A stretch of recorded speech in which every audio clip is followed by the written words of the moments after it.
పోతుంది. అదేవిధంగా తీసుకుంటే అన్నా క్యాంటీన్స్ కేవలం 5 రూపాయలకి రాష్ట్రంలో తెలుగుదేశం ప్రభుత్వంలో 203 అన్నా క్యాంటీన్స్లో 2,25,000 మంది భోంచేస్తున్నారండి. అట్టాటి అన్నా క్యాంటీన్ని శాడిస్ట్ జగన్మోహన్ రెడ్డి మూసేశాడు. ఎందుకు మూసాడో తెలీదు. మా మీద కోపం ఉండొచ్చు, దాన్ని రూపాయి చేసి ఉండొచ్చు, దాన్ని 2 రూపాయలు చేయమనండి, లేదంటే ఆయన పేరే పెట్టుకోమనండి. ఒక శాడిస్ట్ కాబట్టి పేదలు నిరుపేదలు కేవలం 5 రూపాయలకే తింటున్నారనేది మర్చిపోయి అసలు ఆలోచన లేదు. అట్లాంటి వ్యక్తి అసలు సీఎంగా పనికిరాడని ఈ రాష్ట్రంలో 175 ఎమ్మెల్యే సీట్లుంటే కేవలం 11 సీట్లకు పర్మిట్ చేసి పక్కన పడేశారు. ఆఖరాకి అపోజిషన్ కూడా పనికిరాని పక్కన పడేశారు. అపోజిషన్ కావాలంటే 10% రావాలి, అవి కూడా రాలా. 18 సీట్లు రావాలా, అవి కూడా రాకుండా తీసి అవతల పారేశారు. ఎందుకంటే తన శాడిస్ట్ అన్నా క్యాంటీన్లు మూసేయటం అంటే నిజంగా శాడిజమే, సైకో. అదేవిధంగా ల్యాండ్ టైలింగ్ యాక్ట్ని తీసుకొచ్చాడు. అంటే మన ఆస్తిని మనకు హక్కు లేకుండా చేసే ఒక యాక్ట్ని తీసుకొస్తే ప్రభుత్వం రాగానే దాన్ని క్యాన్సిల్ చేసింది. ముందే చెప్పాం, ఎలక్షన్స్కి ముందే రాగానే యాక్ట్ని క్యాన్సిల్ చేస్తామని. చేసి పాత యాక్ట్ ఏదైతే ఉందో ఎవరి ఆస్తి వాళ్ళది, ఎవరి ప్రాపర్టీస్ వాళ్ళి అనే విధంగానే ముందుకు పోవటం తీసుకురావటం జరిగింది. అదేవిధంగా ఈరోజు బుడమేరులో 14,500 క్యూసెక్కుల వరకు వర్షం వస్తే నీటిపారుదల ఇస్తే అది భరిస్తుంది, అంత మించి వస్తే భరించదు. అయితే మన వరదలకి 30,000 నుంచి 40,000 వచ్చినాయి. అంటే రావాల్సిన దానికంటే 3 రెట్లు వచ్చినాయి.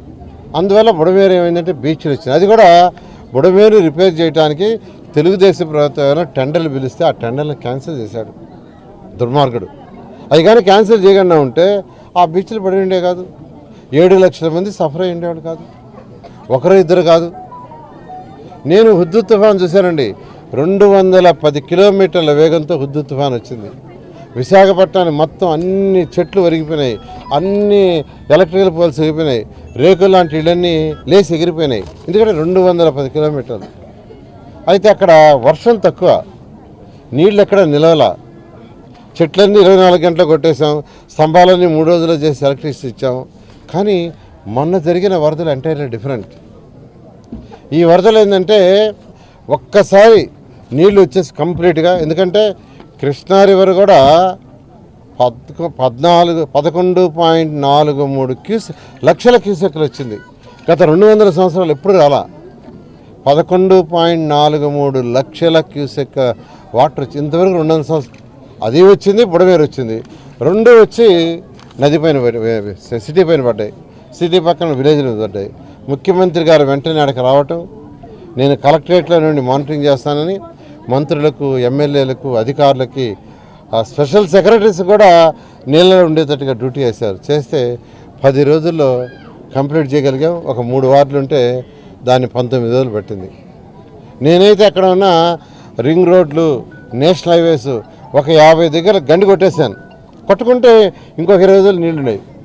అలాగా వార్ ఫుటింగ్ మీద ఆఖరాకి ముఖ్యమంత్రి గారు కేంద్ర హోంమంత్రితో మాట్లాడి ఫ్లైట్లో బోట్లు తెప్పించారు చండీగఢ్ నుంచి. అంత వేగవంతంగా చేయబట్టి ఈరోజు విజయవాడ నగరం కోరుకున్నది. అందుకనే ఆపరేషన్ బుడమేరు అని పెట్టారు పేరు, ఆపరేషన్ బుడమేరు. ఇమీడియట్గా ఆ బుడమేరుని ఆక్యుపై చేసుకుని ఇళ్ళన్నీ ఖాళీ చేయండి, దాన్ని స్ట్రెంథన్ చేయమన్నారు. అదే కాకుండా ఈ రాష్ట్రంలో ఎక్కడైతే నదులపైన కానీ, చెరువులపైన కానీ, పార్కులపైన కానీ ఆక్యుపై చేసుకొని ఉంటే వాటన్నిటికి కూడా ఆపరేషన్ బుడమేరు వర్తిస్తుంది. సుప్రీంకోర్టు కూడా మనకు చాలా క్లియర్గా ఇచ్చింది. వాటర్ ట్యాంక్స్ మీద కానీ, కెనాల్స్ మీద కానీ, గవర్నమెంట్ స్థలాలు కానీ ఎవరైనా ఆక్యుపై చేసుకొని ఉంటే ఇమీడియట్గా డెమాలిష్ చేయమని నేను అందరికీ చెప్తున్నాను. అయితే అట్ ది సేమ్ టైం పేదలు నిరుపేదలు ఎవరైతే అక్కడ ఆక్యుపై చేసుకొని ఉంటారో వాళ్ళకి ఆల్టర్నేట్ ఇల్లు చూపించి వాళ్ళని ఖాళీ చేస్తాం. పేదలు నిరుపేదలు ఎవరైతే ఈ కెనాల్స్ మీద కానీ లేదా చెరువుల మీద కానీ ఆక్యుపై చేసుకొని ఉంటారో వాళ్ళకి ప్రభుత్వం ఆల్టర్నేట్ ఇల్లు చూపించి వాళ్ళని షిఫ్ట్ చేసి మాత్రమే చేస్తాం. అలా కాకుండా ఎంత బడా నాయకులైనా, ఏ పార్టీ వాళ్ళైనా ఉపేక్షించేది లేదు. మీకే మీరే ఖాళీ చేస్తే సంతోషిస్తాము, లేదంటే అధికారులు యాక్చువల్గా దాని మీద యాక్షన్ తీసుకుంటారు. అందువల్ల నేను అందరిని రిక్వెస్ట్ చేస్తున్నా, నెల్లూరులో కూడా ఈ సమస్య ఉంది. 2015లో నెల్లూరులో ఫ్లడ్ ఇదే విధంగా వచ్చినాయి. ఒకేసారి మన స్వర్ణాల చెరువు పైన హై రెయిన్ వచ్చింది, ఒకేసారి పోరింగ్ అప్పుడప్పుడు వస్తాయి. రాగానే స్వర్ణాల చెరువు పొంగిపోయి సిటీ మీద పడింది. సిటీలో 50% సిటీ మునిగిపోయింది. ఫస్ట్ ఫ్లోర్ కూడా నీళ్ళు వచ్చినాయి. ఆ రోజు చంద్రబాబు నాయుడు గారు ముఖ్యమంత్రి కాబట్టి 4 రోజులు ఇక్కడే ఉన్నారు. 4 రోజులు పోలీస్ ఆఫీస్లోనే ఉండి యాక్చువల్గా చేశారు. కాబట్టి ఫ్యూచర్లో ఇలాంటివి జరగకూడదు, ఇబ్బంది పడకూడదని ఆపరేషన్ బుడమేరు స్టార్ట్ చేస్తున్నాం. నేను అందరూ రిక్వెస్ట్ చేస్తున్నా, మీరే ఖాళీ చేయాల్సిందిగా రిక్వెస్ట్ చేస్తున్నాను. Okay, thank you.